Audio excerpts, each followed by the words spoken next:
Watu wanadhani kulala na wanawake kule mtaani ndo maisha mazuri sana hayo. Starehe. Sio kweli. Pombe. Sio starehe hizo.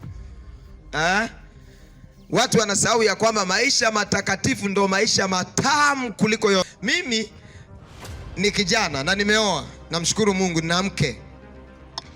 Haitatokea hata siku moja kwenye ulimwengu nikamsaliti. Hata kama na mbinguni tutaenda uzuri, kule mbinguni hamna kuoa.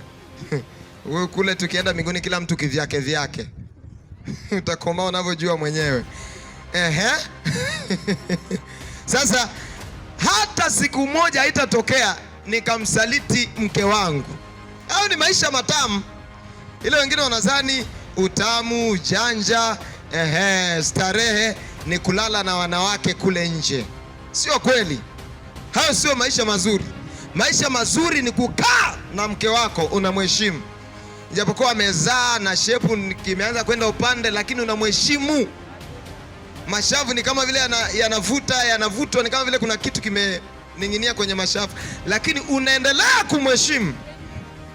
Huo ndo utakatifu sasa. Yaani utakatifu ni mzuri. Mke wako anachoka, wakati mwingine unaona sura ya bibi yake nakuja hii. Lakini unakoma naye. Huo ndo utakatifu sasa. Tunazeeka pamoja. Sio unazeeka na mtaa mzima. Umezalisha huku, umezeesha watoto wa watu. Unazeeka na mtaa mzima. Haleluya.